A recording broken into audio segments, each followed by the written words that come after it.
I mean, my momentum's still picking up, Dom. You got to do something different here. I mean, I or just else got to I'm tie gonna. this thing up. I just need to tie it up. God, it is 2-1, right? We've done it 3 weeks, right? Yeah, it's 2-1. But Okay. doesn't it just feel like 12-1 or It something feels right like now? I've already lost. Absolutely, yeah. You're It feels just like I like, have to start preparing to eat wings. welcome back, everybody, to the Below Average Joe's MMA show. We are back.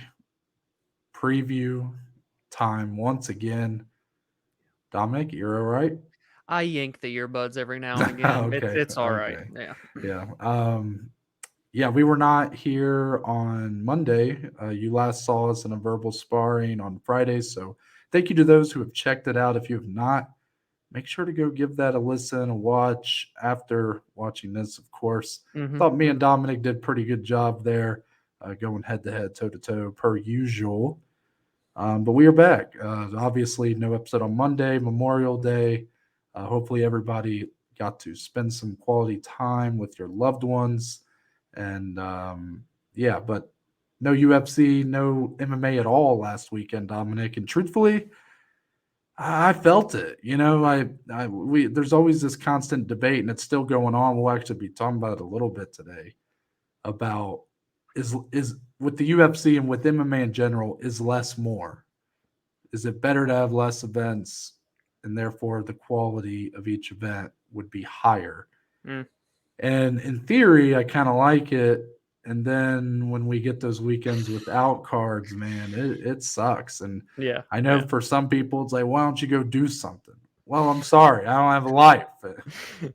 This is life. This is Yeah, life. this is, and wasn't even a. I mean, there was a couple boxing cards, but nothing like too crazy. So, man, it was just kind of a tough weekend. But obviously, got to eat some good grilling food. I don't even know, Dominic, if you knew I came back to, or yeah, you did know I Yeah. came back to my folks' place this weekend. I got to spend some time with them, and I'll be going right back, Dominic, next week, or not this coming weekend, the following weekend, Yeah. because we will be making that venture to Panama City Beach. Vacay time. Yep. Shout out to Aunt Renee and I guess future Uncle Greg getting married down there.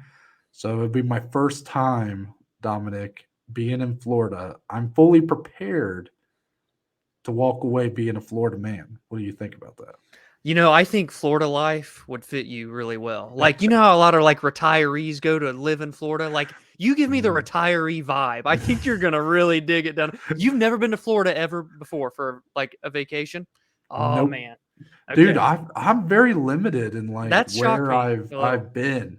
Like, dude, before I went to Nebraska for a week, the furthest west I had been, I think was like Chicago. Chicago, yeah. Yeah, okay. I've obviously been on trips that even you've been on. Like Yeah. we went to New York in high school, Washington D.C. in middle school, but like I've been to Myrtle Beach in South Carolina. My family spent a lot of summers in Gatlinburg, Tennessee. Been to Nashville. Mm-hmm. I mean, if I really vacation, I've been to Memphis when I was a big Elvis fan. Went to Okay. Graceland once upon a time, so I've been all over Tennessee. Yeah, yeah. But then obviously Chicago a couple times. That's like it, man. I've really Mm. not uh, vacationed or stayed for an extended period anywhere else. Hey, I was in the Dallas Fort Worth airport for like Mm. 2 hours for my That probably layover to felt like a Nebraska. vacation. Yeah. So I guess I have been in Texas, but yeah, never been to Florida, Dominic. Okay. I think you're going to like it. You're going to just get to rest and relax on the beach. It's just so soothing. You hear them waves crashing down, the sun hitting you just right. I think you're going to like it, Noah. And of course, you get to celebrate, have fun at a wedding, good nightlife and stuff down there too. You like to intermix, get a little bit of Yeah. this, a little bit of that. I think you're going to enjoy it. But we got a week to get you prepared. So if anybody has any tips for Noah, any Florida residents that are listeners and part of the community, feel free to let him know what he can do while he's down there. Yeah, actually, great call, Dominic. Great shout. Let me know any good restaurants, any good things to do. I'm a pretty simple guy. You figure it out. Yeah. But yeah. Even though I am going on that trip, that should not change anything as far as you guys are concerned, because we should still be giving you the same episodes, same days. The only difference will be me and Dominic may be recording one a little earlier, like a day earlier than we usually do, and there might be one that gets recorded kind of late the night Mm. before. I don't know. We're kind of playing some of it by ear. Mm-hmm. I'm not going to guarantee that nothing will change, but I'm going to be very optimistic that nothing Yeah, will change. that's a good If point. anything changes, just know something went wrong. So, Okay. with that being said, Dominic, I do want to take this chance before we hop in to all that we missed and UFC Vegas. I'm not going to ask you what the number is. Hmm. I want to remind everybody this might feel a little redundant if you're watching on YouTube or listening on Spotify, but I want to remind those people on those platforms that you can watch or listen to us on the other one. You can jump So, ship. yeah, so the YouTube channel or the Below Average Joes, just no MMA show after it. The Below Average Joes, it's the YouTube for our overarching little thing we're doing here. There's also a YouTube channel, of course, for Battling for Bogey, where you can watch Dom along with JP and occasionally Branson Hmm. venture onto the golf course. And usually it does not go very well. Dominic, Yeah. I did get to watch a little bit of your guys' episode Mm. yesterday. It actually, I was planning to watch the whole thing and then I took a nap, but I did get to see the bunker experience from hell. Yeah. And Dominic, I do want to recall a conversation we had off recording Sure. where I Sure. said, Dominic, if this was like I've never played Tiger Woods PGA Tour, Mm. but I played a lot of other sports games. So if you Mhm. had your ratings as a golfer from a sports game, I said your clutchness would be at a 0. Yeah. And you scoffed at this. You were shocked that I thought this. You said, "I think Yeah. that's my strongest trait as a golfer." Mhm. Would you Oh. like to rescind that assertion? Yeah, so let's kind of put two game sliders together here quickly. So the clutchness, while it was never sky high, is definitely probably a 2. I'd say 2 would be a good number to do it. And you Is this put 1 to 100? yeah, I'd say 1 to 100. You put clutchness at a 2, and then bunker shots at a 1. If you could go lower, I would go lower, but you can't. So we got a 1 for bunker shots. Dommy Bunkers, that mythical figure, is no more, and that's all I can really say about that. No, as a matter of fact, I told you we had a good recording session yesterday out on the course, and I'll just say there may or may not have been a worse experience with Dommy Bunkers in the sand yesterday. So you guys will just have to stay tuned for that. Nice little teaser. So make sure to go subscribe to the YouTube channel there. And if you already are subscribed to our YouTube channels, you can listen to this episode, the audio version on Spotify, of course, also Apple as well. But we kind of want to get those Spotify numbers up, baby. So make sure to follow us on there. That's Mhm. just the Below Average Joe's MMA show, all under there. And yeah, Dominic, anything else before we get into some of the stuff we missed from our time off? I think it's time we dig right into it, my friend. Yeah, so let's start with what we missed. Not going to do full like backgrounds on some of these items, Dominic, because we're of course kind of coming to these a little bit late. But I did think we needed to touch on them at least. Anything you'd like to talk about in terms of Aljamain Sterling and Dana White's back and forth? Now we kind of talked about when this main event between Sterling and O'Malley was announced. Of course, I made that assertion that I do not believe that fight's actually going to end up taking place. I thought maybe Henry Cejudo would end up stepping in for an interim title. And a lot of that goes to the fact that Sterling was on the MMA Hour a day before this announcement saying, let me get my stuff checked out next week. Mm. I'm thinking August might be a little too soon. And then less than 24 hours later, it's like announced. Mm-hmm. But after that, you have Dana making comments at the following press conference where he's being asked, like, is Aljo still in the fight? And, Dana kind of says Aljo can't get out of his own way. Look at me. I'm already recapping it. And I already said I wasn't going to. You might as well. Yeah. But Aljo, of course, did not like the kind of disrespect he felt like he was getting. Like he's already sort of being forced into this fight earlier than he's ready for. And he felt like he's kind of also being told he's being forced into it and then also being kind of scolded for even wanting to take care of himself, Yeah, right. after he just fought. That's how Yeah. it came off anyways. So a lot of back and forth here, Dominic. I want to get your thoughts. Do you feel like, Dana and the boys have some sort of vendetta against Aljo to maybe get that title off of him and onto a more marketable star in Sean O'Malley? Or are there other miscommunication factors going on here? What's going on, Dominic? Tell me. Yeah, I'd like to think it's more of a miscommunication thing. We all can recall that announcement came out the same day as Francis announced the PFL signing, and Mhm. so the UFC kind of just wanted to go big and put Francis's thing to the side. That's why they had that big fight announcement day, and I'd like to think that was kind of the main reason here. I'd hate to think anything other than, I mean, this is nothing new, unfortunately, like champions in the UFC butting heads here and there. And we had just talked about after Aljo's great performance and victory over Henry, how it felt like as a community, the MMA community was starting to come around and really starting to garner a good respect for Aljo and how good he is. I mean, he is approaching greatest bantamweight of all time status kind of right before our eyes, kind of out of nowhere in a sense.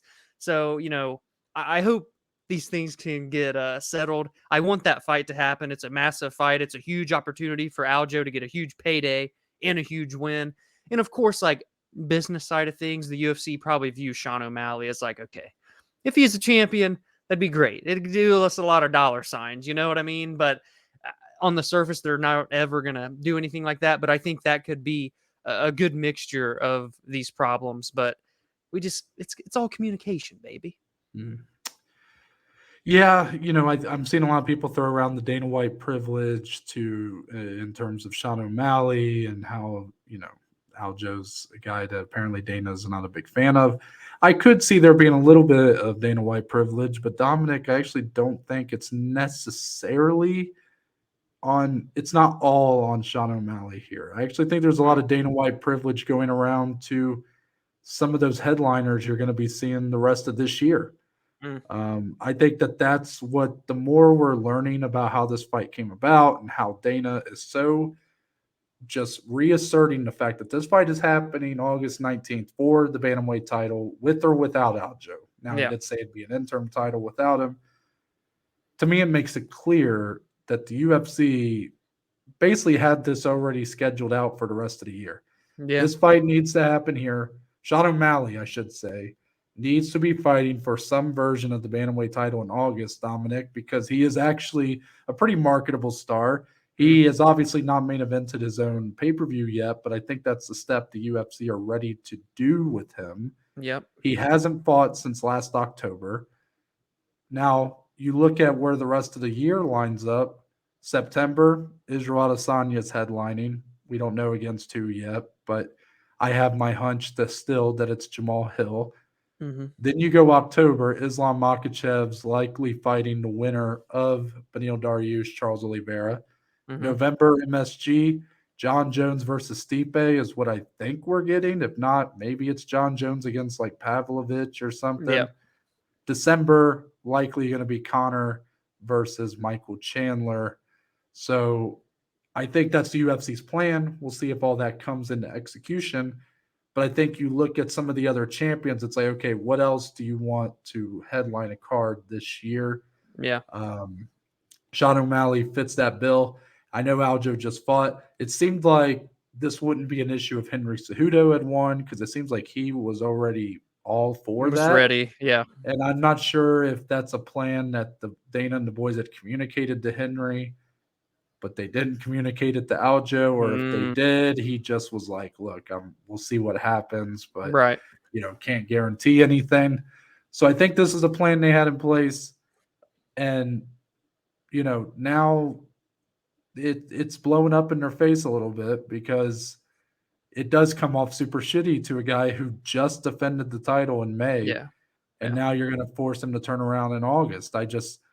It's disrespectful to one of your longest reigning champions currently, and a guy who, went 5 rounds with one of the best combat sports veterans of all time in Henry yeah, Cejudo in a fight that was not easy. It was not no, quick.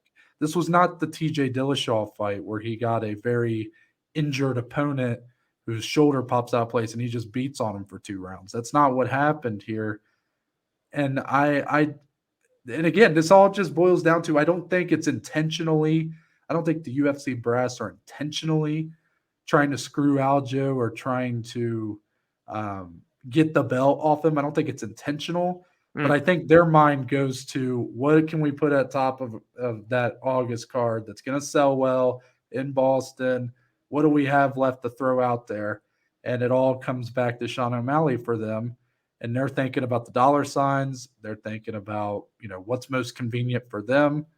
And that's what they're doing. So it's screwing Aljo, but I don't necessarily believe it to be intentional. Maybe I'm naive, Dominic. No, I think you may have potentially nailed it there. They're fitting a schedule. They're filling arenas. They want to put asses in seats. They want to up the pay-per-view buys. They got to put names on cards. Which does beg the question, like, when's the Leon Edwards Colby Covington fight going to happen? Because doesn't that feel like a fight that could main event a pay-per-view? So I understand the UFC are probably thinking I think at this point they might be holding out till 2024 when they can hopefully lock it down for some sort of London or Go anywhere back. else Yeah. in England. I think that's probably why we're not hearing much about it right now. I think they were hoping to do that July 22nd, and then it's obviously not going to happen as of now. So now they're doing that fight night event. But that's the only other fight that's currently in talks for being in a title fight that we haven't already mentioned that feels like it could headline a pay-per-view right now, I guess. So, Yeah, that's true. It's unfortunate, but with that, Dominic, the next item here, how about our matchmaker here? How about Mick Maynard?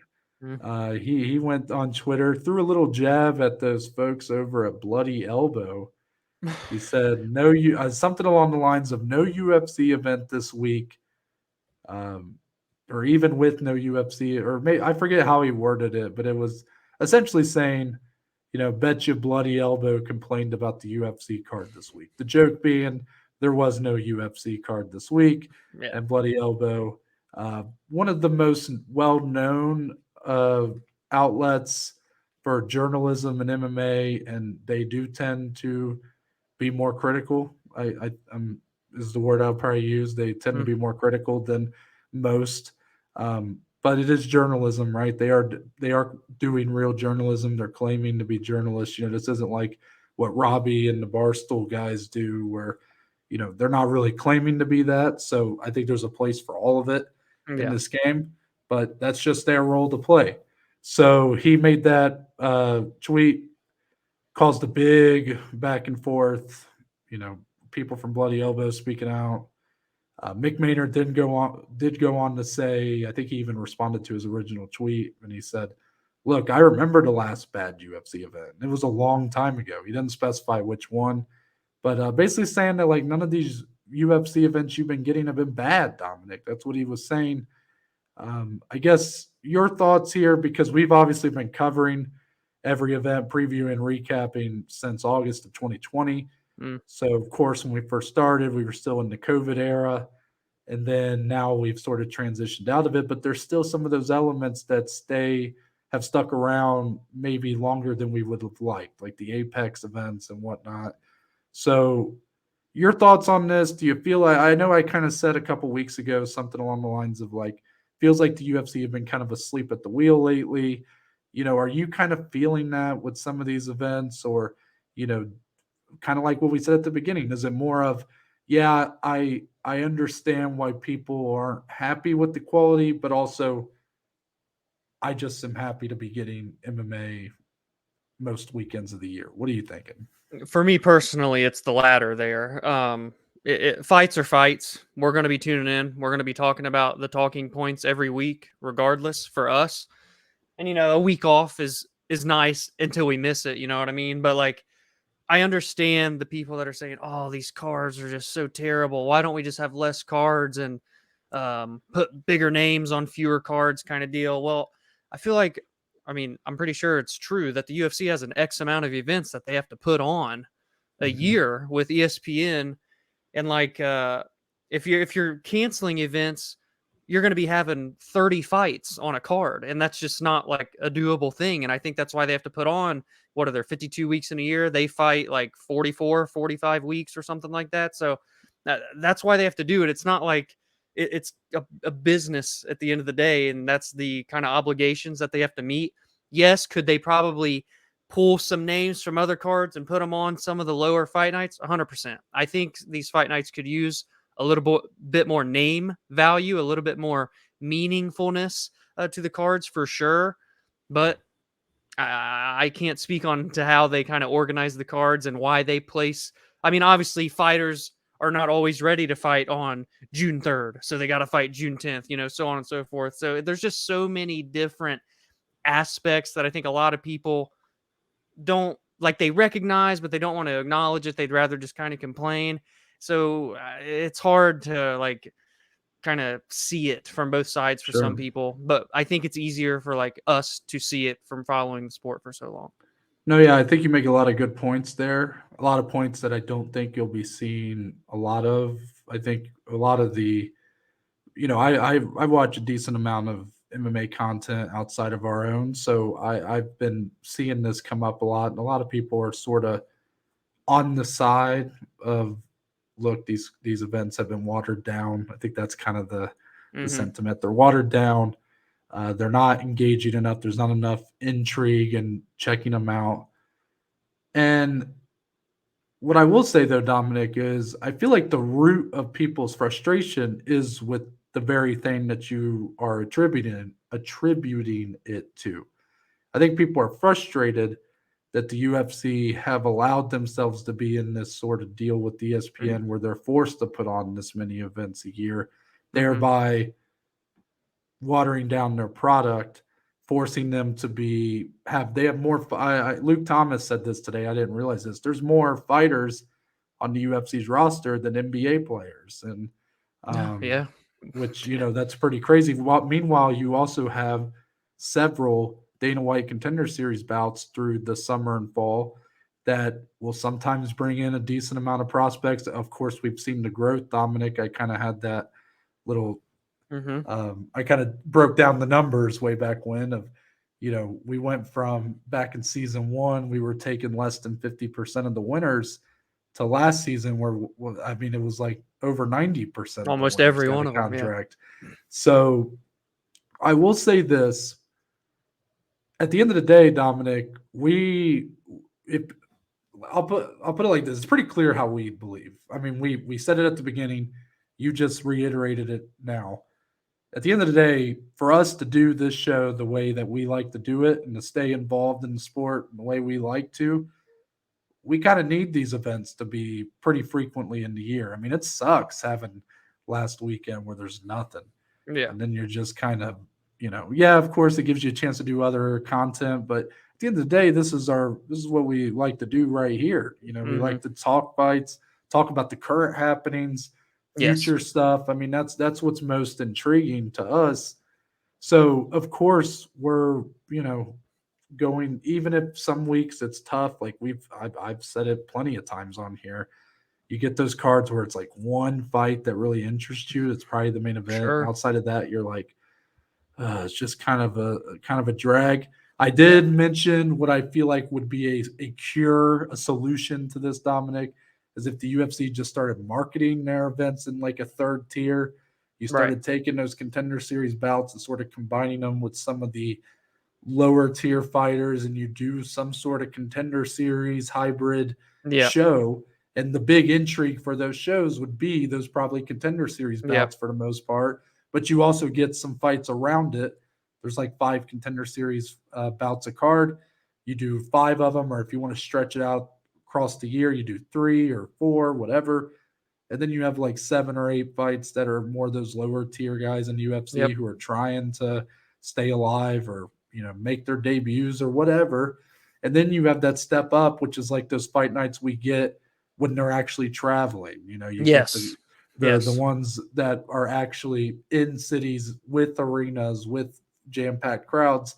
And then, of course, you get your pay-per-views. Now, there is something to be said about even the quality of some of the pay-per-views. Now, people, this is how the MMA fan base works, though, Dominic. I mean, you're only as good as your last fight. You're only as good as your last event because the, did we not forget the stretch we had from like February to what April or whatever? We had like 3 straight back to back to back, just banger after Yeah. banger pay-per-views. And even the one we got in Brazil, the crowd wasn't that great, but the event I thought was pretty good. And then I thought Newark, New Jersey's card ended up delivering a little bit better than we expected going in, even though it was kind of that weird thing where it was like the fights, so like if you took fight by fight, it was better than we anticipated, but we still walked away feeling kind of weird about it because there was Yeah. a couple fights that dragged it down. But then, of course, we have 289 coming up. Not a very strong pay per view on paper.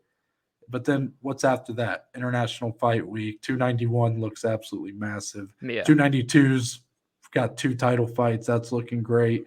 And then look at the rest of the year. I mean, the UFC kind of hit this little period in the beginning of summer every year, it feels like. Like Yeah. last year, I remember kind of thinking this. And I kind of wish they didn't because this is the time of year where sports are at their lowest. Like there's not a whole lot on TV Yeah. besides like baseball, and you could really use some more interesting UFC events. Or if UFC's not going to do it, why isn't Bellator or why isn't the PFL or something like that? So Yeah. all in all, to kind of finish my point, we ultimately feel the way we do, and I think everybody would sort of expect us to feel that way, or at least we're realistic about it. Like Yeah. when you put on that many events a year, it's not. I don't think it's super feasible to make every one of No. them like jam packed. Like maybe you could argue some of them could be better. Maybe they are phoning it in a little bit at times, but if you are someone like us who watches every week and it's like no matter what you're going to watch, I don't really think you should be complaining if I'm being Yeah. honest. I ultimately feel like just what I said, like you need to be a little more realistic about what the UFC can possibly put out for 46 weeks out of the year or whatever it is. But if you're someone who maybe is more selective in what you watch for the UFC, you don't tune in every week necessarily. You only tune in when you're super interested. Maybe you do watch every pay per view or most of them, but fight nights, you're only picking the stuff that intrigues you most. I also feel like complaining, like you probably have more of a reason to, but also you're just not going to watch anyways. Right. So Exactly. Yeah. it's I'm not really seeing the issue, to be honest here. I understand why people. It's fine to voice, like I would love if Right. UFC events were more consistently great and Oh whatnot. yeah. Like that's It'd be like incredible. I'll take it. I guess I'm just realistic, by as long as we're getting as many as we're getting in a year, this is what it's going to be. And if you're someone who is like, okay, do we need less in a year? You just need to consider what that negative side is to not doing that. And if you're Yeah. willing to take that, if you're like, fine, let's do less a year, I'm happy with that. And we'll have more free weekends, then okay, then you have a reason to complain there. But for us, I'm happy with kind of the way it is. Some events are better than others, but I'll watch all of them. The ones that aren't good on paper, a lot of times can end up delivering in fun fights in the octagon. 100%. Yeah. And yeah, that's kind of how it is. And I don't think you should, if you feel either which way, like if you're on the side that's a little more negative about it, or at least voicing your concern, I feel like negative is people would take that, like don't like to be Yeah. have that thrown on them. If you're voicing your concern, or if you're like us and you're kind of going with the flow, accepting the product as it is, I don't feel like you should be shamed for that. I keep seeing people starting to shame our side, Dominic, Yeah. where it's like, God, you people will just accept anything. And I'm like, whoa, like what happened here? Like I'm just this is trying to the watch some sport. fights. Yeah, we're just like, man, like why am I being shamed for my interest here? The love of the So game. Yeah. yeah, it is what it is, man. Everybody's got different taste. Everybody, has a different level of what's the word? Like there's a different threshold that you're willing to accept, and ours is just the fact that we get them at all. We're cool with watching whatever. So And I'll say one thing too quickly, just to add on. Like for me personally, more often than not, this applies. I'd rather have a card like this weekend. Not that there's been worse, on paper than this weekend, but let's just take this weekend for example, with a sprinkle of prospects, a sprinkle of veterans, a solid main event, right?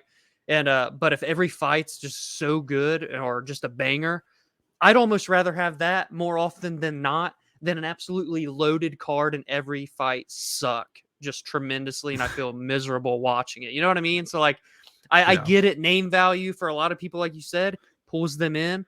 For us, we like discovering these diamonds in the rough, and we like just watching good fights. There's two sides to every story. Very true, Dominic. And that's a good way to segue into, I don't know why it's a good way to segue, but let's talk about Conor McGregor. He finds his way, don't he? Yeah, he's been making a lot of waves, obviously, a lot going on with him right now. We just had our debut episode on Tuesday of The Ultimate Fighter, season 31. Him, Michael Chandler, opposing coaches. Also, Dominic, we talked a little bit about this in our closing statements in our last episode, I want to say, but the McGregor Forever documentary on Netflix. I have now watched the entire thing. I said it might take me a while. It didn't actually end up taking me that long. Yeah. Dominic, did you end up watching the whole thing? Yeah, I have finished it as well. I enjoyed it. I really did. Okay, so yeah, let's start with the documentary then. You said you enjoyed it. I mean, I know this part will be kind of, we're not going to be given like a full review here, but, right? Was there anything about it that stood out to you? Anything that you loved, or was there anything that you were like, man, I wish they wouldn't have done that, or wish they would have done something else? Yeah, no. All in all, I mean, it was pretty cool. Documentaries are always kind of hit or miss with me. If I'm really intrigued in the character or the person, then I'm going to follow along. And if I'm not, then I just won't watch. But this one was cool. I love seeing behind the scenes footage. They had a ton of that here with Conor. They were following him filming this since 2018. So, it was 3.5 years worth of footage that they had to display in 4, hour or shorter long episodes. So I always enjoy that. They showed a lot of his family life, which I think was cool just because of all of the drama that Conor's been involved in. So you get to take peel the label back in a way and just kind of see what he's like at home with the family, with the kids. And I think it shows. I think it tells about him a story that maybe you don't see on the fight weeks and stuff like that.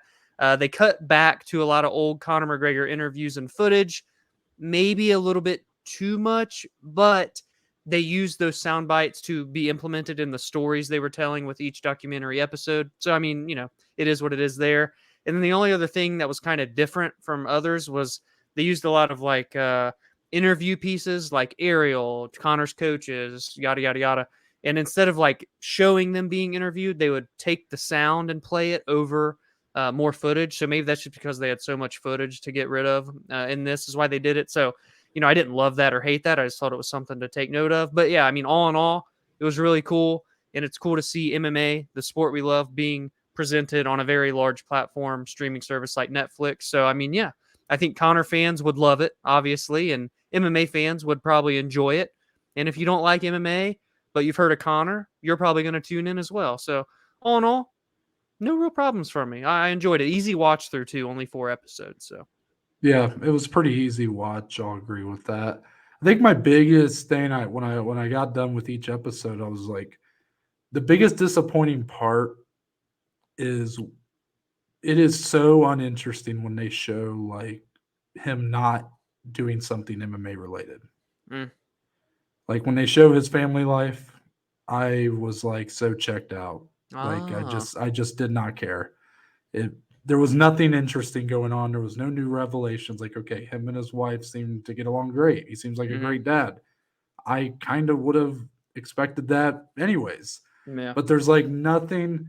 I think there's some big missed opportunities in here. Like when Dustin Poirier made that big hoopla like on Twitter after their second fight about how Conor didn't actually donate that money to his foundation. Why, like, how did they not show like his reaction to that? Like, I guess they're not following him 24/7. Yeah.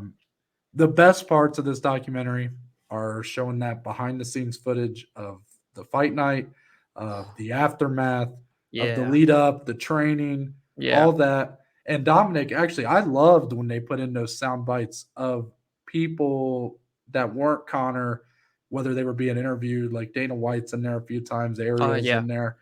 I actually think that does a great job of kind of putting you in that time in history and being like, wow, that's really what people were thinking. You see the tweets Yeah. flash up on the screen. That was cool. So I actually really like that. The old McGregor clips, if anything, they were just for sound bites. It was just to try to find things that he said before they happened, kind of That thing. Mystic Mac stuff. Yeah. So all in all, it's a good, solid documentary. Is it likely kind of made to make Connor look really good? Yep. Yeah, I mean, he's behind this documentary, I'm pretty sure. So it does feel like it's what's that word that people use? It's like a I don't know. It's meant to it shies away from any of his less admirable characteristics. Like the second or the third Dustin fight, you don't see anything of what he was saying to Dustin after his leg breaks. Yeah. Which, I understand history is written by the victors, I guess, even though he didn't win that fight. I don't know. But he's the one at the head of this documentary, so he gets to decide how it's presented. So even though it is kind of sort of not telling the full history of certain things, it's an easy watch. Even if you don't like McGregor, I'd recommend giving it a shot. I think it's pretty interesting seeing some of his, all in all in this documentary, he goes 1-3, Dom. Yeah. Like for all this, for all the footage that's kind of building him up and talking about these comebacks and whatnot, you see a lot of the down here. Yes, you do. You see him at a low point a lot in here.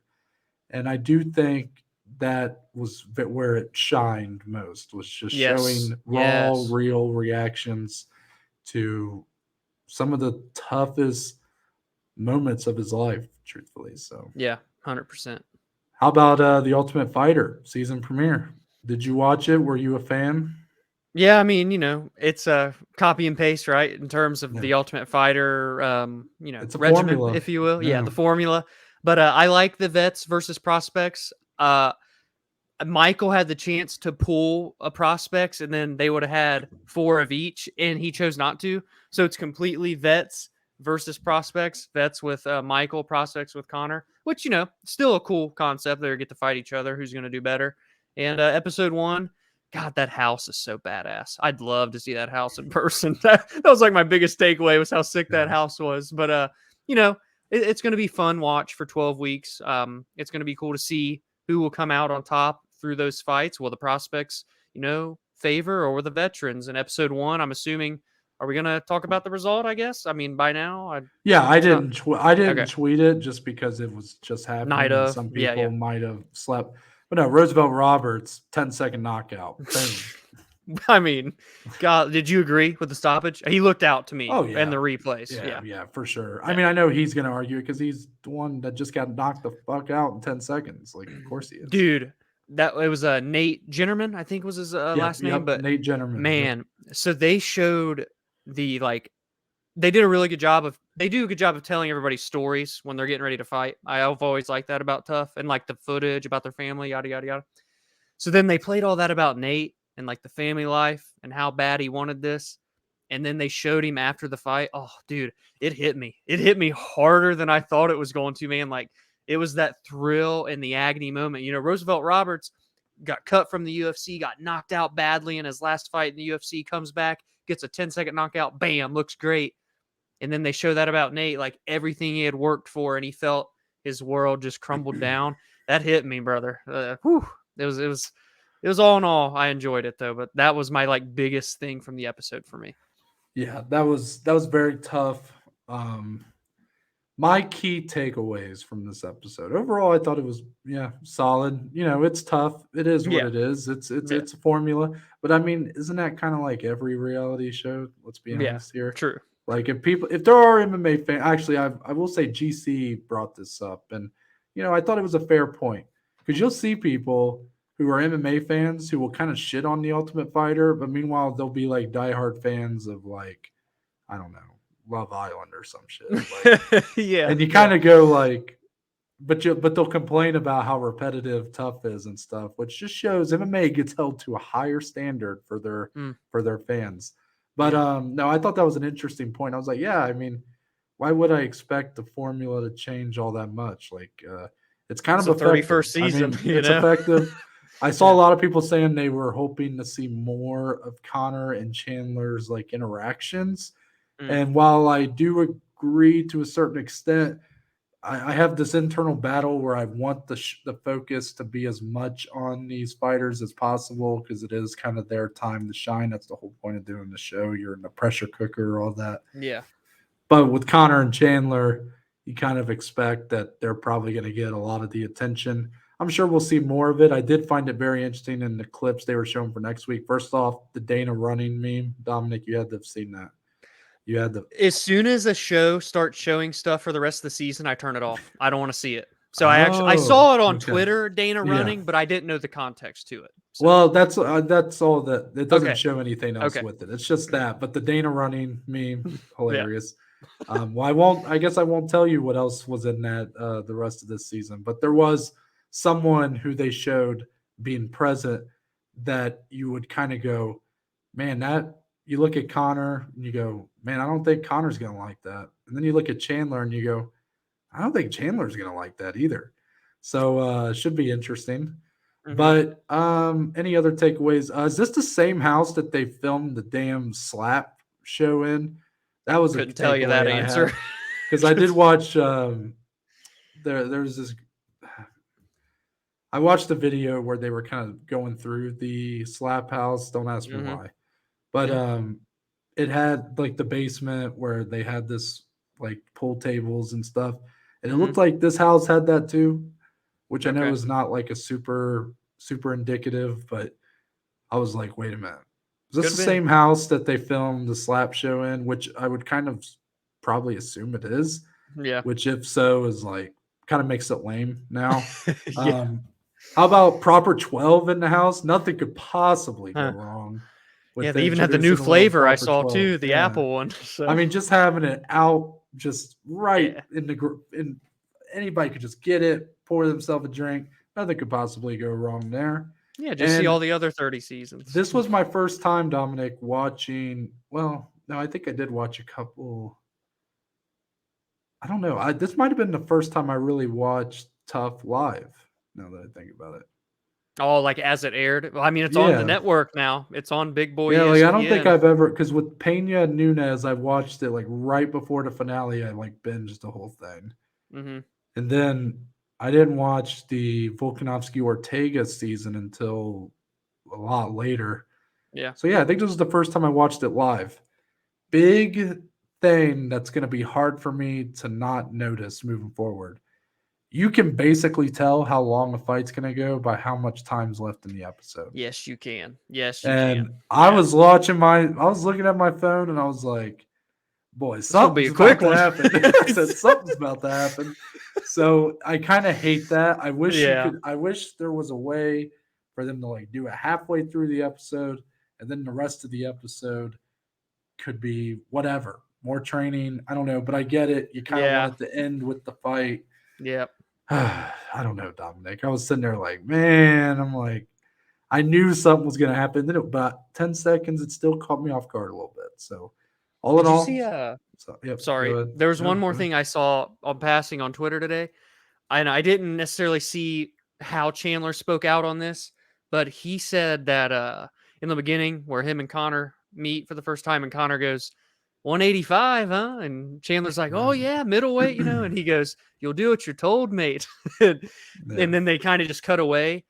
Apparently Chandler was upset because that is not the way it actually went down. So apparently he responded and they chose to cut out footage to kind of portray it differently.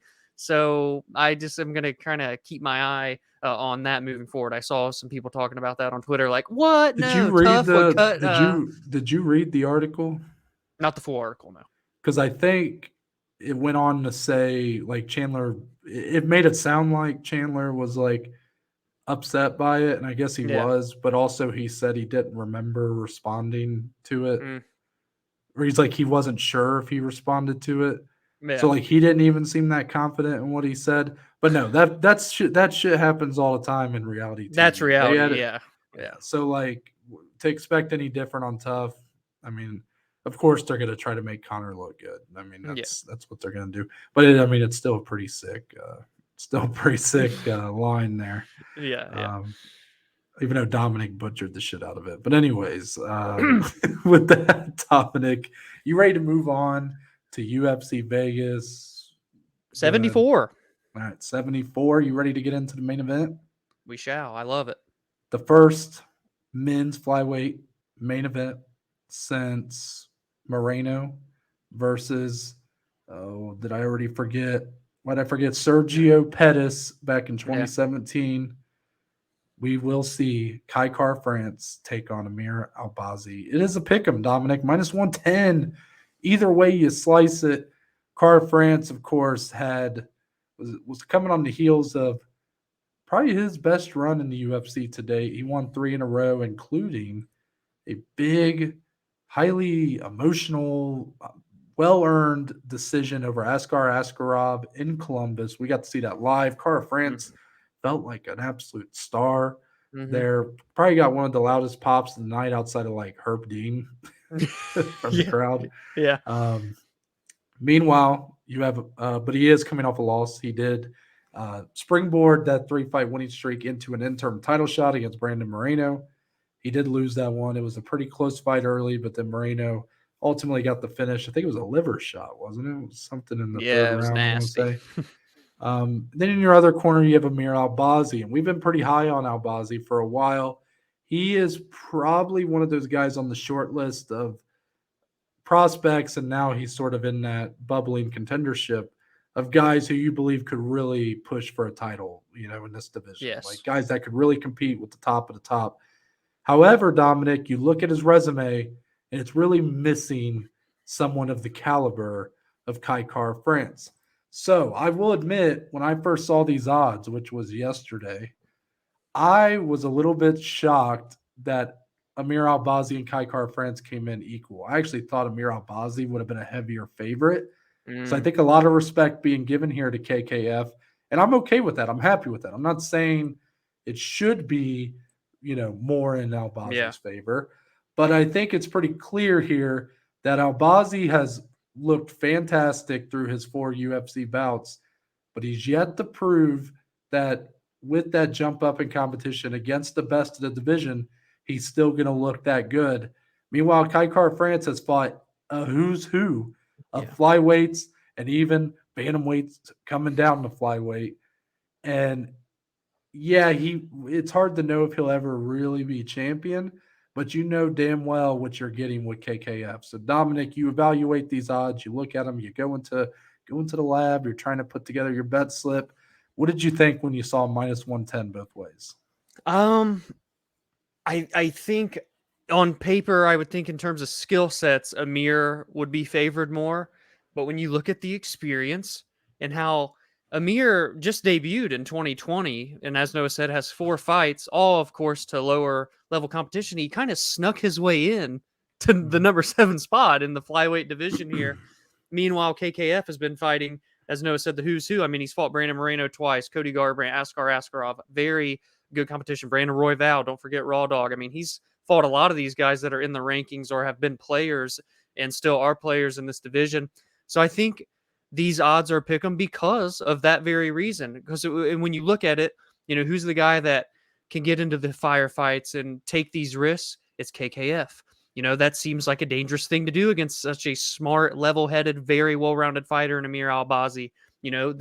I think it comes down to that competition, and that's why it's a pick 'em. But being that it is a pick 'em, it didn't lead me to go, oh, I got to snag Amir at these odds. He's way better than minus 110. And I didn't go, oh, KKF, this is the biggest step up for Amir. He's not going to, fall to Amir, so I should bet him. I didn't fall to a side, even though we got these dead even odds here. I think it's a really fun fight. I do have a bet on this fight that we'll talk about in Blazin Bets later. It's my favorite bet of the weekend, as a matter of fact. But I think we're in for a super intriguing fight here over the course of 5 rounds. KKF has been there once and against Moreno. It obviously didn't go the distance, but he looked pretty good in that fight. It was competitive up until that finish. Amir never had this 5-round experience in the UFC. His first UFC main event. I mean, this is a big deal for him.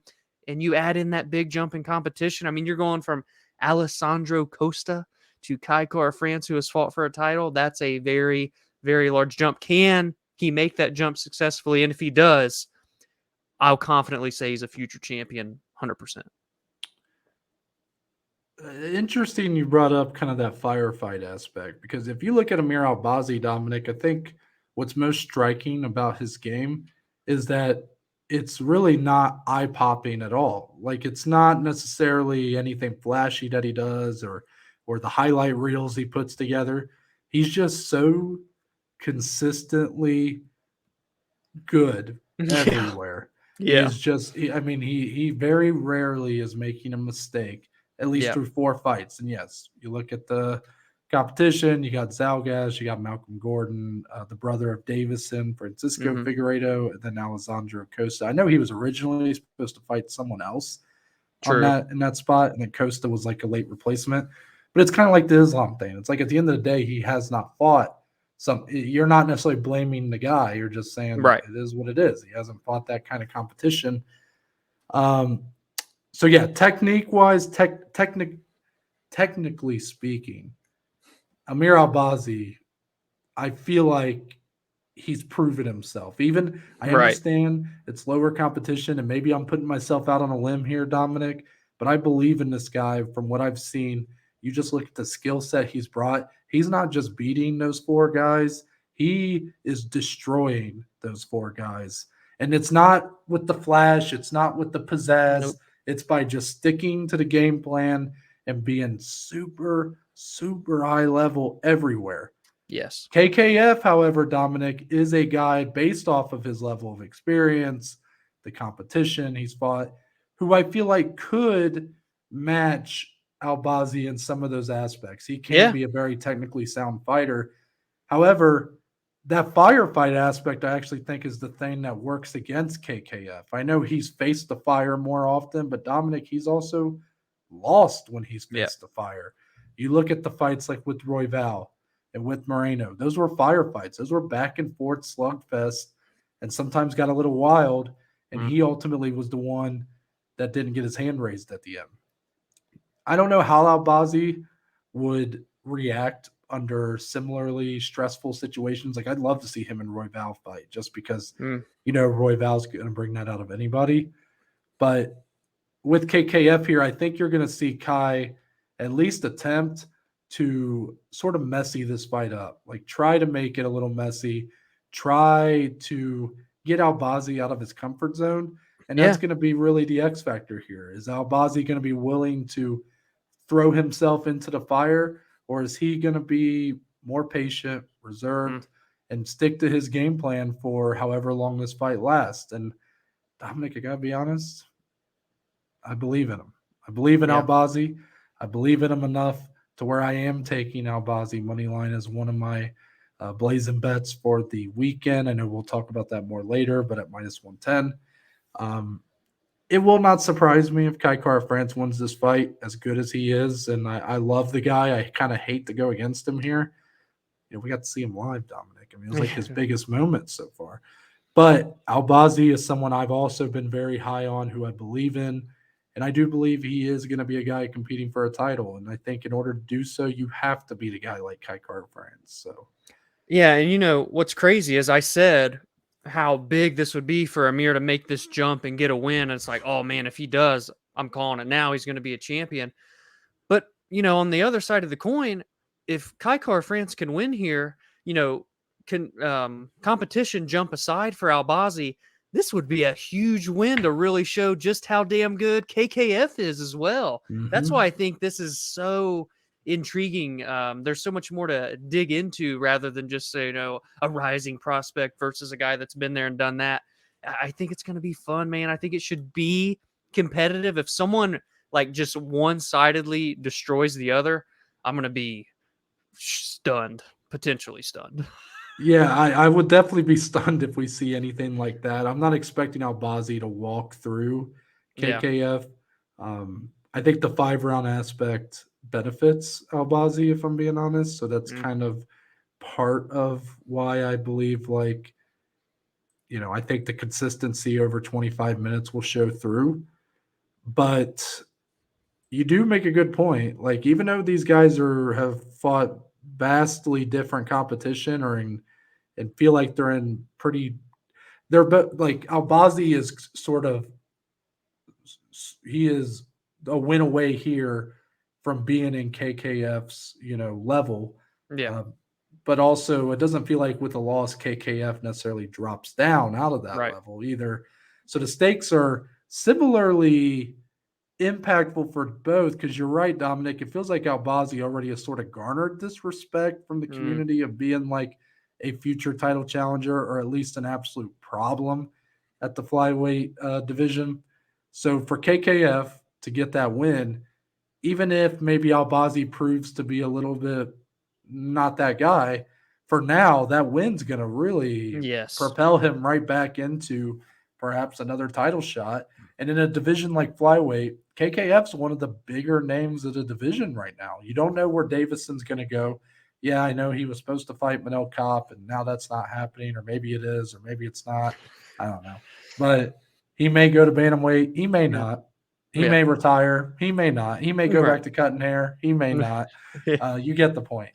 Moreno obviously taking on Pantoja. Roy Val's in the mix. Like, I feel like KKF's right up there, man. Like, I don't think that loss to Moreno is a major setback, and I don't think a loss to Albazi even sets him back that much further. He's proven to come back from worse. Yeah. And is it safe to say, no, as we conclude and head into the rest, that this needs to start a trend of more flyweight main events? Please and thank you, UFC. I'm tired Please. of shouting from the rooftops, man. I'm losing my voice because of this shit. Like, it's hard. It's so hard being in this corner, man. These damn flyweights. No, but Unbelievable. I hope that we get a great fight here in order to put that thought Yeah. into those guys' heads. Dana did say, he's like, wait, when Roy Val fought last time, he's like, yeah, he should have been on the main card. It's Yeah. Yeah. unacceptable that we had him on the prelims. They give these guys the shot, even though it originally was supposed to be a different fight here in the main event. Hopefully they make good on that, and then Dana can say, they proved something to me that I didn't exactly see before. So hopefully you're right, Dominic. Yes, sir. How about the rest of UFC Vegas? You want to give me that number one more time?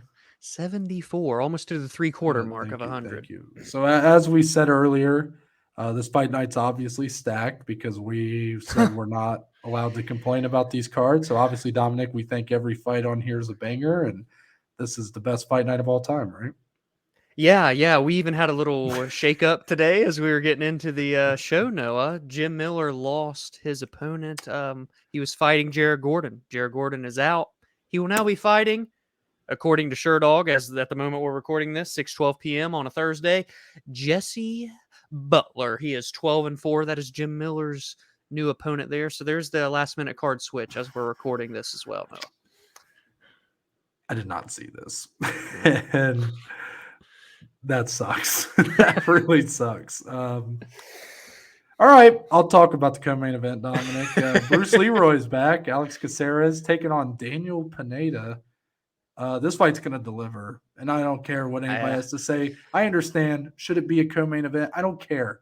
This fight's going to deliver. I feel it. Caceres, so strange how this guy went from, sort of this really young green fighter in the UFC, and now he's like looked at as like this tough veteran who delivers fun fights. Like, what a career for Alex Caceres here. I remember when he main evented Dominic with Yair Rodriguez way back in like one of the first couple months I was really watching like every week. And he was sort of this guy. He lost that fight, and it's like, okay, he's never going to sniff the main event again. Look at him, Dominic, co-main spot.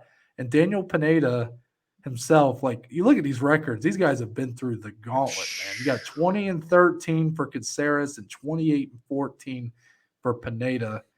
Both guys bring it. I'm expecting a fun fight here. Don't expect it to go, super long.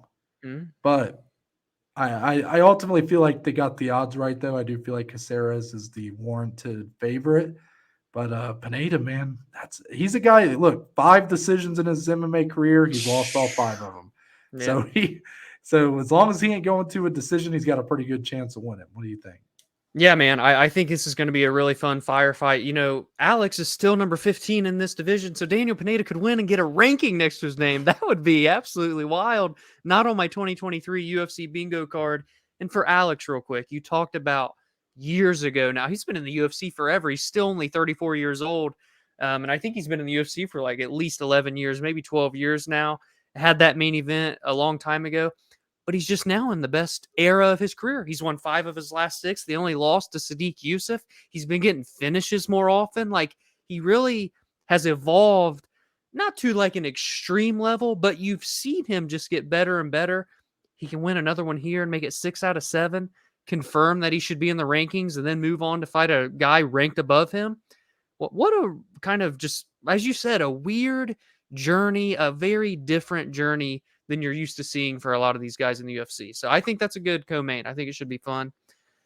Um, where do I head to? No, I mean I'm this card is so a sad about Jared Gordon and Jim Miller. Like, I get it. Is it that big of a fight? I guess not. But it was one of the better fights on this yes. card. And Did you have any bets for it by chance? I did. I did. I had it to go to distance at minus Mm. 135. So I guess I will not be talking about that when we get to the Blazin Bets. But Well, hey, Jesse Butler been to 6 decisions out of 16 fights. Maybe you can always switch it to that. But where do I head here, man? Like, again, I think there's going to be fun fights. The name value, I know you're going to want to talk about someone later on, so I'll save him for you.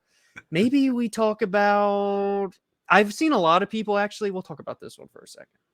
Abubakar Nurmagomedov, oh, scary last name. I okay. just wanted to bring this up really quick because with that last name, first and foremost, you think we've got a very dangerous man on our hands here, but he's kind of had a wacky little, 3-fight stretch here. He's 2-1 in the UFC. His last fight wasn't very good. He beat Jared Gordon before that, lost his debut, had a weird run in the PFL. And I've seen a ton of people, and I didn't bite on this, but I thought it'd just be worth a talking point. A lot of people are on the Dos Santos side here, coming in around a plus 100, plus 110 in some books.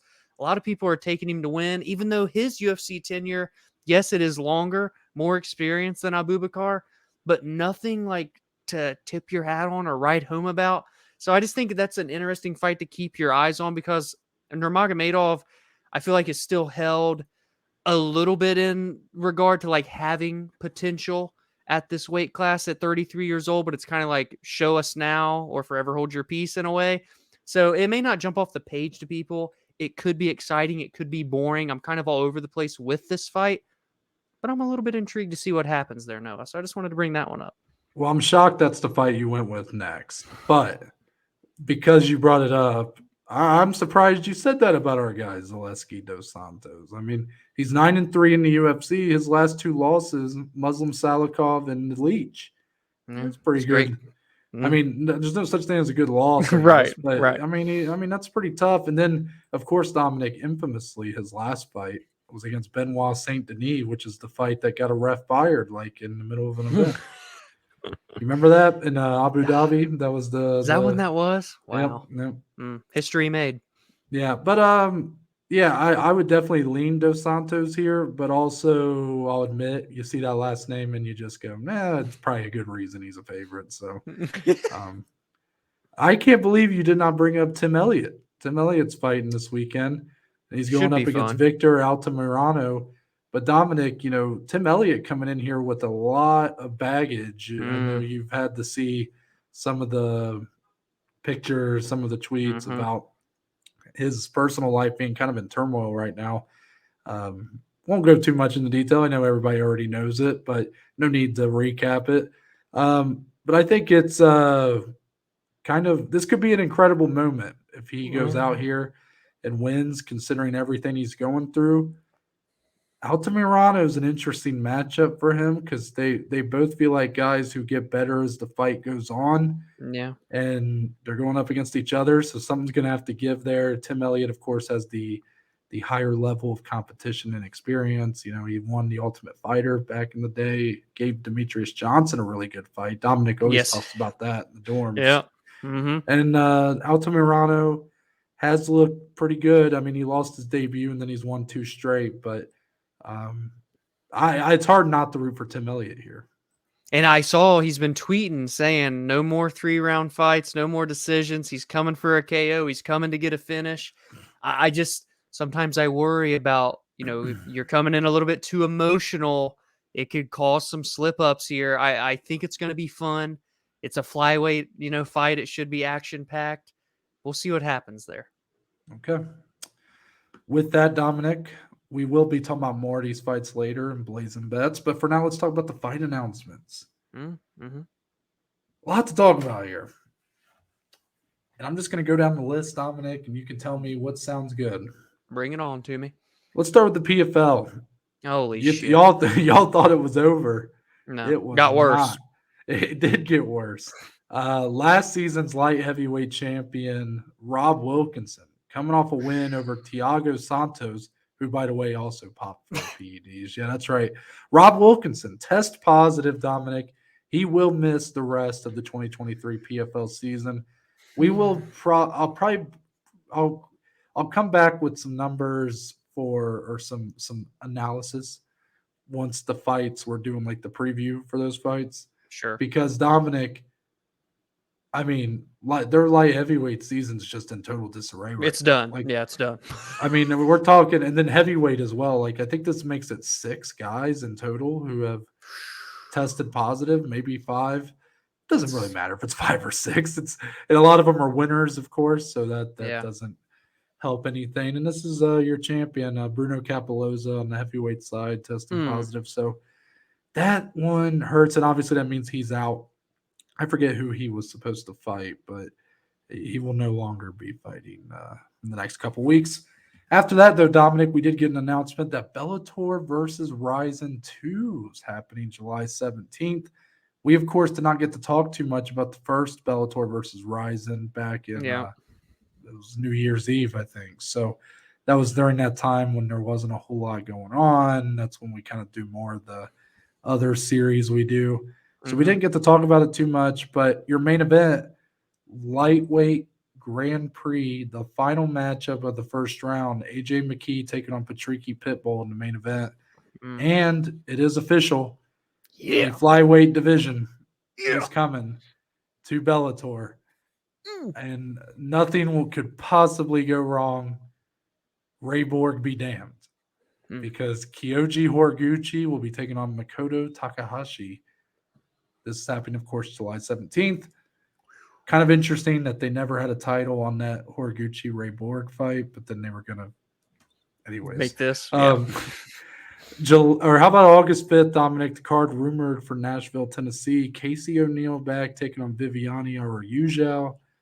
A week later is where the main event, Vicente Luque versus Rafael dos Anjos, gets moved to. I think it was originally for like July 15th or something like that. Now it'll be August 12th. And then September 23rd, Bellator 299 in Dublin. Aaron Pico taking on the former title challenger, Pedro Carvalho. Dominic, your thoughts?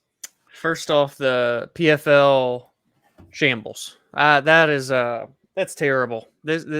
Not only did you have numerous, 5 or 6, as Noah said, people fail drug tests, it's 5 or 6 of your biggest names in the whole fucking thing, and now they can't even compete in it. I know Christoph Jocko being out, like that's a blow to the ratings. I mean, what's next? Is Aspen Ladd going to test positive, Dominic? The woman who you said was going to save the PFL women's divisions. No, I wouldn't be surprised one bit, but they're in shambles. The fights are going to be an absolute mess, and they start next week, so we'll see what they do. It's just a shit show. I love the Bellator versus Rizin card. I love that they are implementing a flyweight division. We were calling for it. We were hoping that would happen. You guys just heard us talk about the UFC flyweight main event. We love the 125-pound divisions. That's a good little title fight. I just looked at Takahashi's record. Motherfucker don't mess around. 22 years old, but he's 16-1-1, and he's been dominating everybody in Rizin. Has won a fight in Bellator when they kind of collaborated earlier a few years back. So that should actually be a really fun fight because Horiguchi, a seasoned veteran, a lot of very high level experience.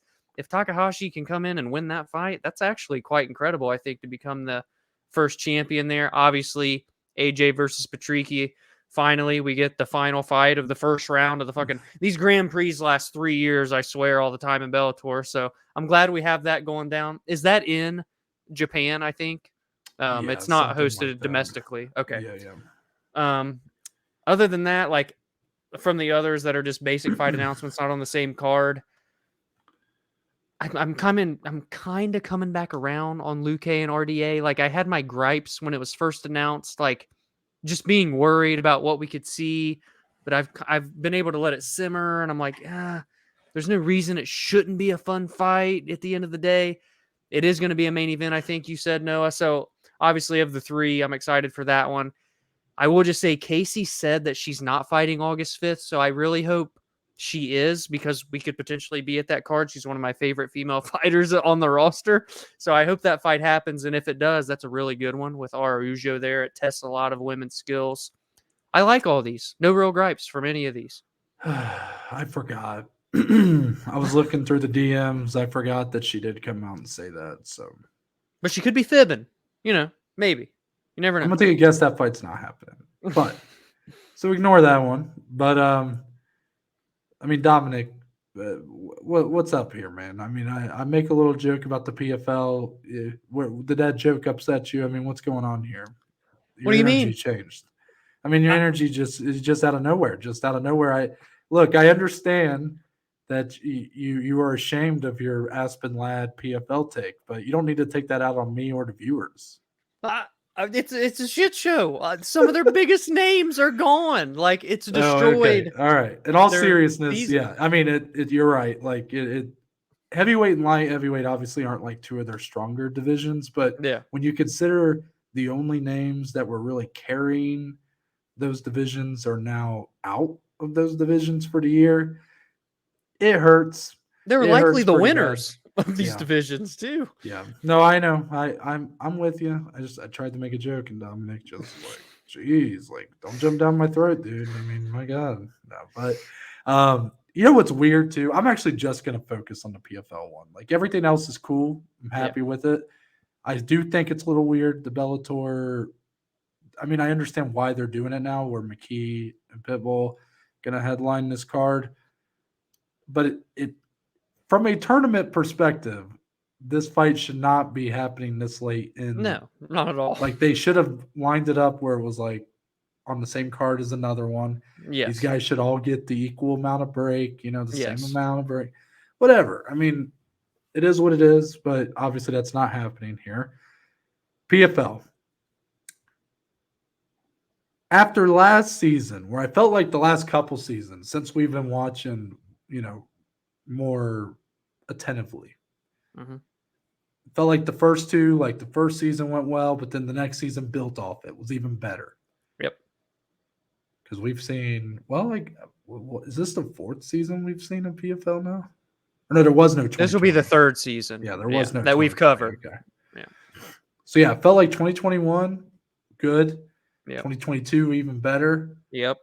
Dominic, it feels like this season we're really going back down. Disaster. And I thought that before the positive PED test. Yep. But you just at the time you're just like, well, maybe it's going to get better, and then all this happens, and you're like, what the hell happened here? Mm-hmm. Like all these guys, this isn't USADA testing, Dominic. I don't believe so. These guys failed a test that's much easier to not test positive for. Yeah. So I don't know what happened here. Something is amiss. Like these guys obviously did not expect to be getting tested. I don't know what's going on. Something doesn't smell right about this. Yeah. Like all these guys testing positive, something did not go right. I don't know what it is. I don't know if they had a false sense of security that they could take close to the event. Thinking, well, the PFL's never tested us before. Then all of a sudden they did test them. I don't know what's going on, Dominic, but something don't smell right. And it's weird because you see the positive momentum happening outside the tournament. And Ngannou signs. Jake Paul signs. You have all these big plans, PFL Africa, all this stuff, the Yeah. pay-per-view super fight division. But Dominic, unless they start really making some waves with some of those things, and Ngannou's not fighting until 2024. Jake Yep. Paul said he's not fighting in the PFL until 2024. Mhm. PFL Africa is definitely not happening for a few years. Yeah. So in the meantime, you have to keep this ship going. You have to keep trying to build positive momentum because Yes. when we looked at the Francis Ngannou signing, we were looking at it like what kind of momentum and what kind of, good, what kind of, I guess just good momentum can the PFL build from now until then Until he's ready. Yeah. to get the right guy in here to make that fight a proper big deal. Yeah. But it feels like all this stuff they're doing is all good sounding, but then meanwhile, their entire product they offer right now is like a shit show. And that's not a great place to be because they ultimately need the product they have now to sustain itself and still be somewhat, of a thing people want to watch in order to entice people to listen to them when they say, "Hey, buy our pay-per-view, later this year or whatever." If we're waiting until 2024 to get any of this, if the pay-per-view super fight stuff doesn't happen until 2024, and Ngannou, Jake Paul, Dominic, I don't know if the PFL is going to have much left by then. I hate to be so dire and so like call of desperation here, but make no mistake, they're doing all this to get away from the season formats. Like they, I believe, recognize that the season format isn't the most profitable for MMA. The way the UFC do it, that's ultimately the only way that's ever proven to be, really profitable. And I guess Pride back in Japan where they would do tournaments, but they mostly stuck to, kind of like what Bellator does, I guess. Like you have the tournaments, but then you do your normal cards. Regular stuff. Yeah. That's proven to be the most the most profitable format for MMA. The season format's been tried time and time again. It's just never been that profitable. I enjoy the PFL. Yes. But if we're talking about long sustainability, it's not sustainable. So that's the reason that you're seeing a lot of these calls being made because they're looking to pivot out of this, at least focus elsewhere, and then maybe they'll still do this on the side. But if we're not breaking any ground here until 2024, like if none of this is actually going to be done, like if we're not going to actually get any of that until a year from now, I mean, you're looking at limping your way into any of that, which is not going to be good when you're trying to find an opponent for Ngannou. You're going to be trying to sell a Jake Paul fight, probably trying to sell a Kayla Harrison fight at some point. Like, and attract more free agents. Yeah, that's what I'm saying. Like you can throw around the money, but what money's going to be there if your existing audience is starting to fall off, which I could expect to happen if you're, if they're still going to continue holding cards the rest of the year where you have the heavyweights and the women's lightweights together. Like there's nobody on there now besides Larissa Pacheco. Yeah. Yeah. The light heavyweights were paired up with, who were they paired up with? Was it the welterweights or something like that? I think so. Yeah. Yeah. Whoever they're paired up with, like now you've lost Wilkinson and Santos. Yes. Not to mention the others. Yeah, and Jocko. And I think there's even another one there. Of course, Kunaev's out of the heavyweight one with Capoloza. With Bruno. I'm not seeing positive momentum here, which is the worst time for this to be happening to the PFL. Yeah. They need all the good shit they can get building into Francis. You're 100% right. Yeah. But I guess that's it for the fight announcements, Dominic. The rest of it, solid. Sign me up. Yep. Blazin Bets time. 2-1, yours truly. Looking to make it 3-1. That would be 3 wins in a row. The momentum. Talk about momentum. Yeah. Yeah, you got it. PFL need to take a page out of my book. Do what I do. But, of course, that does hurt that I did lose one of my bets, Dominic Miller-Gordon. Fight goes to distance, minus 135. See ya. So, Dominic, your bet slip for the weekend. What do we got? 6 plays, Much like 2 weeks ago, I really like the slate here. I think there's profitable bets to be had, albeit I said that 2 weeks ago and had a negative week, but that's neither here nor there. We're going to get into it. Bet number one, a lot of fight props this week, and I'm happy about that. I had a lot of success with them last year. Not that I haven't had success with them this year. I haven't had success with anything, but I haven't played them as much this year. So I really like that I'm prop heavy coming into this week. So number one, my favorite bet of the week. This is my favorite bet.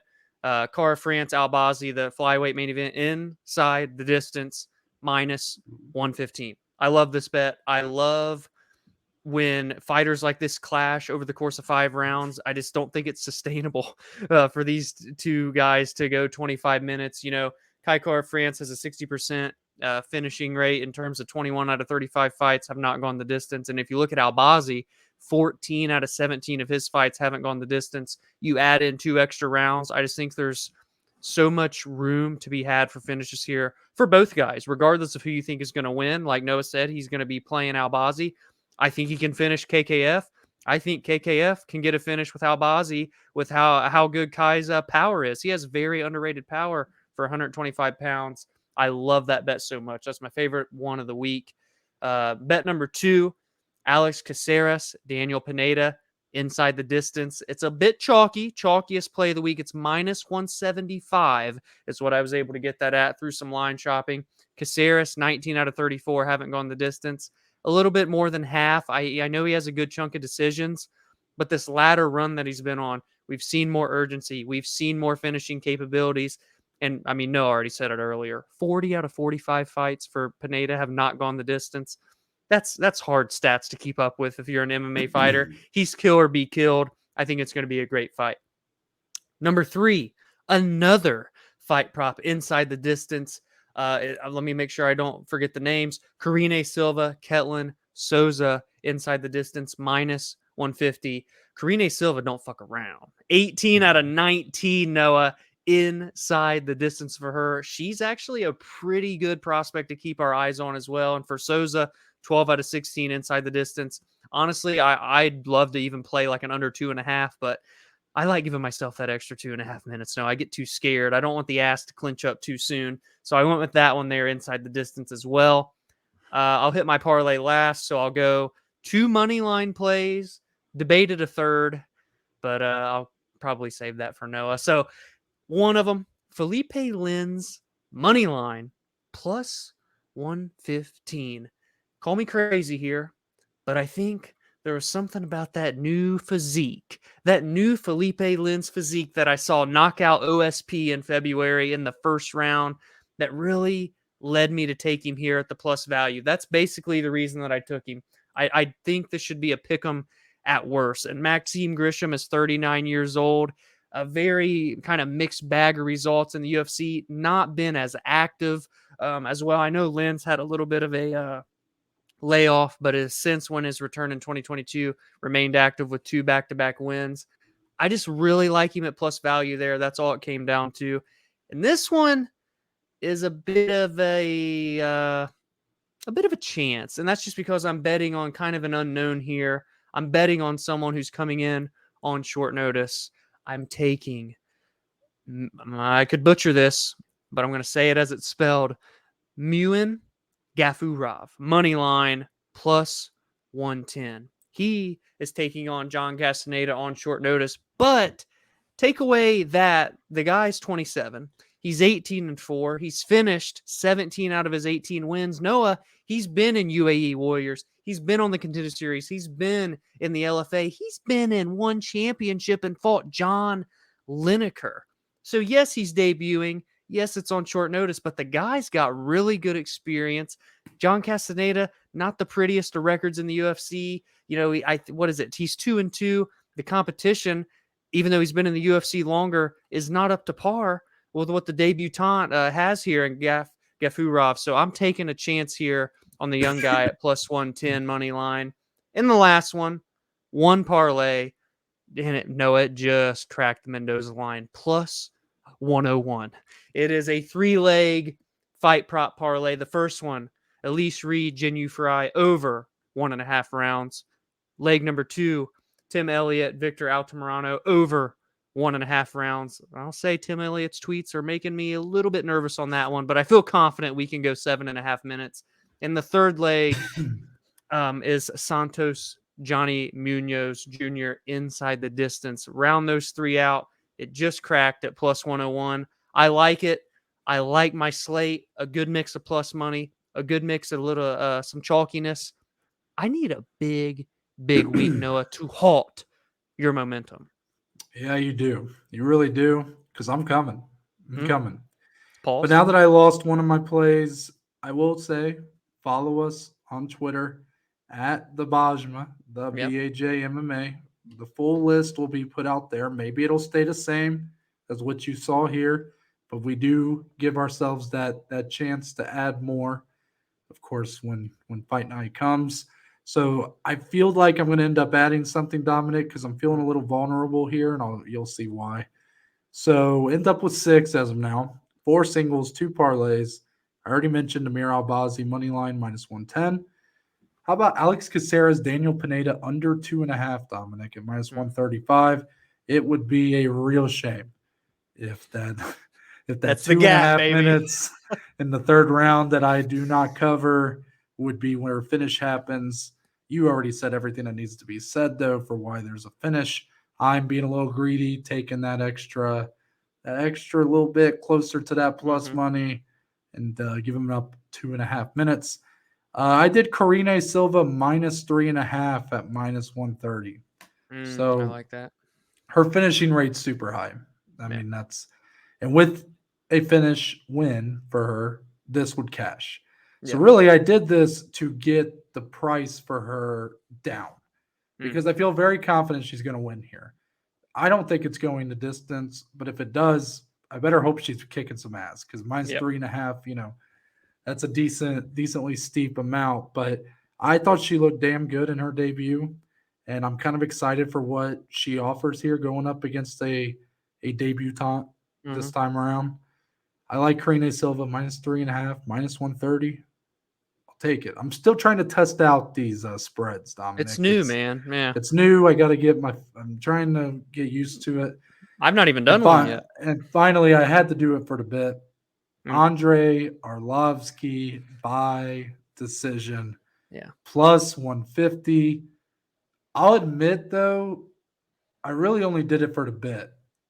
My actual play would have probably been Andrei Arlovsky money line. Yeah. The by decision doesn't give you that much more value. Him money line's like plus 115. By decision plus 150. Like, yes, I fully understand the man hasn't had a finish that he's won. Long time. Is it since Travis Brown, I think? I'll go find it for you. I think it's since Travis Brown, which was like 2015. And he's won a lot of fights in between them, but he's changed his style. He's adapted to the times.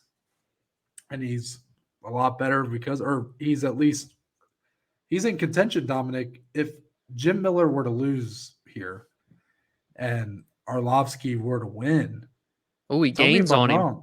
I think they're tied for the all-time winner in UFC history, which what a moment that could be if they put them on the same card again after this, like give them both. They have to fight each other. They have to fight each other to catch weight. Yeah, that'd be pretty sick. But Arlovsky by decision, I had to do it. That's my guy. Yeah. Plus 150. I think it's a great value. I think getting him as an underdog is kind of crazy. I almost took him. Yeah. Look, Dante Mays is who he is. He is a lower level heavyweight. Obviously, there's going to be things he has an advantage over Arlovsky in, probably power, probably strength, maybe athleticism. I mean, maybe. But, Dominic, it doesn't matter. Arlovsky has feasted off of guys like Dante Mays. So, yes. Could he, if he came out here and like knocked out, did what like Rogerio de Lima did to Arlovsky, I actually think that would say more than a lot of people would give it credit for. Yeah. Because you've seen the only guys that could really starch Arlovsky are guys that are on to bigger and better things. Yeah. I mean, Marcos Rogerio de Lima, it's time will tell. But before that, Tom Aspinall, Jairzinho Rosenstruik, Francis Ngannou, Taito Ivasa, those are the guys who have been able to. Big difference. Yeah. So that's my last single. I may end up adding one because Dominic, I also have a parlay at plus 118. The first leg, or I should say the last leg, because that it would be the one that would happen last. I do have Andre Arlovsky plus 3.5. I am giving it myself Oh. in case we get a real, you know how Arlovsky loves those split decisions. Yeah. So I do want to make sure that in case he loses a split decision or something, that I'm safe. So ultimately, the worst outcome here is either, well, actually, the worst outcome, Dominic, is Dontel Mays with the fucking knockout or Yeah. submission. Yeah. Not That's good. the outcome. And I kind of, I was tempted to not do this because you know how I feel about doubling up on the same fighter or outcome, but I ended up doing it. The other two legs, Jamie Malarkey money line, taking on a short notice replacement. Jimmy Malarkey pretty solid. I'll take him there. And then Lenz Grishin ends via KO or decision. Oh, you're doing a Sorry, little I said that double weird. down again. Yeah, a Okay. little double chance on the method of victory here. So Felipe Lenz, Max Grishin to end via KO or decision. That comes out to plus 118. Second parlay, Dominic, I had to throw him in here too. Tim Elliott, money line, first leg. Okay. I'm man's got a lot going on, but I Yeah. think it could be just a driving force that he will need to outlast Victor Altamirano here. Second leg, Elise Reed, Jinu Fry over 2.5. So that Okay. ultimately Yeah. comes out to plus 116. I like the slate, but now I'm feeling a little more vulnerable. A lot of riding on Arlovsky here for me. It's only So right though. I know, but I may end up adding another play just because I did have that fight to go to distance between Jim Miller and Jared Gordon. So yeah, but hopefully 3-1 when it's all said and done, Dominic, and then I'll just be a step closer from feeding you, literally shoving in your mouth, blazing wings. Just put a bib on me. That's all I ask. Yeah. But with that, Dominic, it's time to end the show. It's time to get on out of here. But there's only one way we can do it. That's what the little Yeah. segment we like to call closing statements. Point of show where me and Dominic can talk about anything and everything. Wait for it. MMA related or not. So, Dominic, do you have any closing statements to send us into a great, great summer weekend? Well, no, I just would like to inform everybody, all of our community, especially the ones that go back at least a year. Last year, I think I brought up on this show that I found a little bit of a, critter in the pool, if you will. I think I've sent you the picture and stuff. The Okay. Stranger Well, Things, Demogorgon or yes. whatever. Yeah, the Demogorgon. Yes. So now I was not the one to find, what was in the pool, but I will just say we had another little. Actually, you know what? Shit. I got two critters to update everybody on. First one, since it's a third person part, because I didn't discover it this time in the pool, a little mouse found his way into the pool. Unfortunately, probably passed in the water and was pulled out in the skimmer where we clean the pool. So there's like a field and trees behind our house. They plowed it. I'm assuming that forced little guy to run, and he ran a bit too far. And so that was discovered. It's the gift that keeps on giving is the pool skimmer here at our household. The second one is a firsthand experience. Was mowing. I believe it was last week. I'm actually shocked I didn't bring this up sooner on the show. And I'm mowing along the backyard by those trees that I just mentioned. And as I'm going, I'm doing my lines. I'm focusing. It's got to be clean cut, man. It's like cutting hair. It's so satisfying seeing Yeah. them lines. And I'm walking along, moseying along, and I see something kind of, slither, if you will, through the grass. Okay, and I bumped it. I bumped the back end of it with the tires of the mower, and I'm like, that's a big ass worm. But as I kept walking and I got closer, I looked and I saw kind of the skin. It was kind of a lighter sandy color, like brownish. And I'm like, that ain't no damn worm. That looks like a slither, a little snaky snake. That's what it looked like. So I'm kind of all right. Well, I hit it. So I think I put him down. So I finished my line. I come back to look and confirm, did I just see a snake in the backyard? Not a big snake guy, making that pretty obvious here. I come back around. He gone. Nowhere to be seen. He said, fuck the lawnmower. You ain't hurting me. He must have got into the trees. Never saw him. So you bet your bottom dollar the entire time that I had to finish the backyard, shivering, jittering, looking, feeling like I've got shit crawling up my legs, up my arms, up my back. Absolutely terrifying. Would not recommend. The critters just keep on coming this summer, Noah. So there's the update. Wow. Is it possible, Dominic? When you guys found that mouse, what'd you do? You threw it back out into the wilderness, right? He was disposed of.